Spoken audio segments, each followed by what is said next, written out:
The camera recorded what this woman does at night with her dog. Julia was sound asleep every night, completely unaware of what was actually happening. But when she woke up feeling weak one morning, she had no idea that she'd made a mistake that would change her life forever. When the dust finally settled, Julia had no clue what was happening. Everything had gone too far, and she couldn't figure out what was causing it. She was an avid animal lover, and she never considered that she'd gotten a little too close to her pet. She landed a job as a bookkeeper and managed to rent herself a nice little home in a safe neighborhood. Everything seemed to go according to plan. What better way to solve the problem than to adopt her first pet? While growing up, she had a sheepdog that she adored. She was an adult now, and she thought it'd be a good idea to adopt a pet of her own. Julia didn't know much about pet care. When the symptoms started, she wished she'd known more. She never could have guessed what was going on behind the scenes. Going from shelter to shelter, she began to search for the perfect pet. The tag on his cage said Bronx, and she knew that she'd had to have him. 2 days later, Julia returned to the shelter with the filled out and approved adoption papers. She wasn't feeling all that lonely anymore, but she had no idea what was really going on.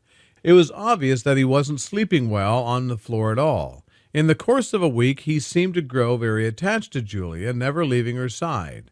But when she woke up one morning, she realized that there was something strange in her bed. She felt fur against her skin and quickly realized what it was. She realized that Bronx preferred sleeping next to her on her bed. She had a queen-size bed, which meant that there was more than enough space for the two of them.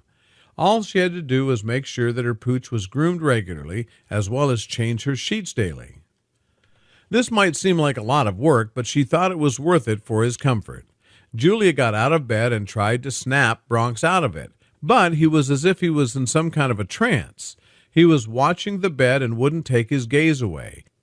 She needed to find out what he was so fixated on. She decided that the only way to find out would be to set up cameras to figure out what he was doing, but she wouldn't know how harrowing the truth is.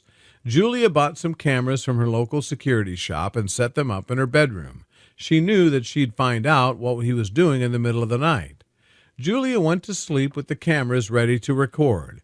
She slept soundly that night, knowing she'd soon find out what was going on with her new dog. The next morning she woke up early before work and saw that Bronx was doing the exact same thing. She turned on her laptop, but once she saw what he was doing, there was no going back.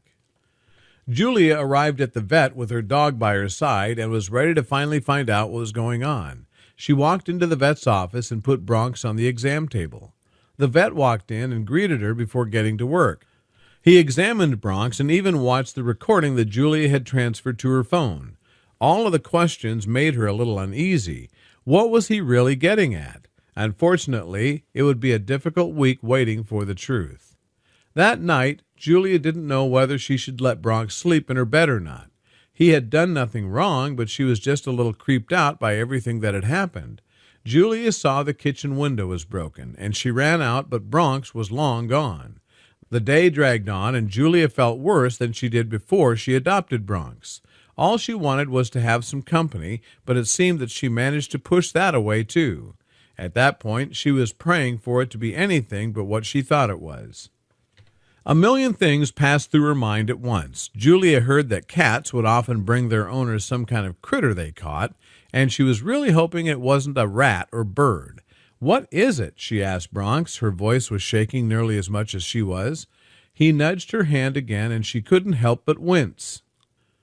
Julia jumped out of bed and ran to her bathroom. Julia let out a sigh of relief at the sight. She was so worried that Bronx had hurt him that she never considered what the other options could be. If only she knew how much trouble the puppy would cause.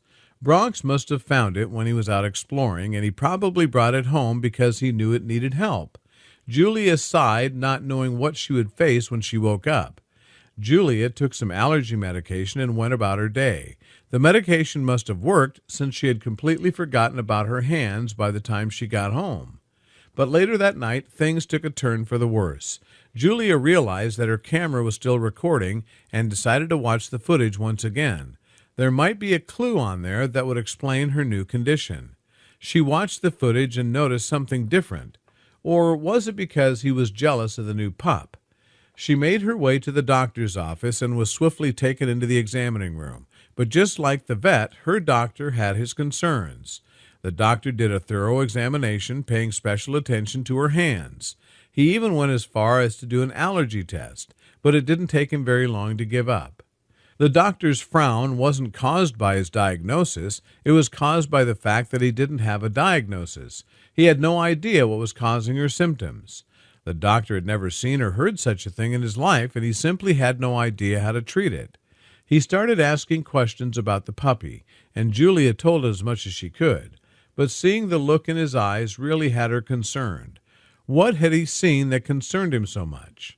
It looked like the doctor was deeply concerned about what he had just seen. The doctor told Julia that he suspected that she might have picked up the illness from the puppy and that she had to have him tested to see exactly what it was that was causing her symptoms. Without those test results, there would be no definitive way to treat her. What the doctor said really scared her. She had no idea what was wrong with her, and she was afraid of what would happen if they couldn't uncover the source. Would she really end up in the hospital? Julia asked the doctor what would happen if she didn't get treatment soon. The doctor wasn't just going to send Julia on her way, though. He gave her a prescription for medication that would lessen her symptoms and told her to get to the vet right away. Julia explained what had happened while she was waiting for the results and showed the vet the puppy Bronx brought home that night. The vet carefully put the puppy down on the exam table, keeping his distance the entire time, and started checking it. He checked its ears, eyes, and throat before running a few blood tests and taking a full-body x-ray. Unable to contain her fears any longer, she turned to the vet and asked him how long this batch of tests would take. But what he said caught her completely off guard. The vet told Julia that he couldn't let that puppy leave with her. She was confused by his reaction. At this point, Julia had reached her limits. Nobody was telling her what was going on because they all wanted more tests or results from the tests they had already conducted. But she was fed up. She wanted answers, and she wouldn't be leaving without them. The vet politely asked Julia to calm down. He might have already found out what was wrong, but he needed the test results to confirm it. However, Julia couldn't take it anymore. She was angry and afraid. She needed concrete answers, and it felt like she couldn't afford the few minutes it would take to get them. But before he did that, he sent the puppy to the kennel. The vet told Julia that the puppy was riddled with infections. Since it was a stray with no mother to look after it, everything that could be caught was caught. At that point, the puppy was the least of Julia's concerns. Her health was her top priority, and in her mind that made sense since she couldn't cover the puppy's medical costs while she was lying in a hospital bed. The truth of what was going on was pretty simple. Bronx had been watching Julia sleep as he had a traumatic upbringing. He had brought the puppy home because he felt neglected when Julia locked him in the kitchen, but he soon realized that the ill puppy could harm her, and he wanted to prevent that. It was so much for Julia to take in, and she knew that it would take a while before it was processed. Julia raised her concerns with the vet, but he informed her that her condition was beyond his realm of expertise. However, he was more than willing to offer her doctor an explanation of what he found. As soon as she let Bronx into the house, Julia called the doctor. She asked the secretary if they could have a telephone consultation, and the secretary agreed since Julia was willing to pay the consultation fee. Julia was anxious. From the doctor's tone, she could tell that this was far worse than she thought it would be. It was clear that the medication he had given her wouldn't combat this specific bacterium. Within 15 minutes, Julia was sitting in the examination room and blood was being drawn for the tests. The doctor assured her that she wouldn't have to wait long to get the results, as they already knew what was wrong. The doctor finally understood that Julia was afraid and explained his concerns while they waited. Julia finally understood what kind of predicament she was in, and it did nothing to provide her with comfort. In fact, it made her feel even worse. Julia had a ton of questions about her condition, and she started rambling as she ticked things off. The doctor assured her that her fertility wouldn't be in jeopardy, but he also told her that the risk of reinfection was quite high. However, there were ways to combat it. But luckily, the situation wasn't as grim as he first assumed it would be. With a sigh of relief, Julia thanked the doctor. Now that she knew that she wasn't in any danger, she felt better than she had in weeks. The doctor prescribed some strong antibiotics and informed Julia of what she could do to prevent reinfection. Julia did exactly what the doctor ordered, and on her way home she stopped at the pet store. She loved Bronx to death, but there was no way he was going to sleep in her bed anymore. He did bring the puppy home to make peace after all, and the aspiring mom couldn't just let the little pup make its way through the world alone.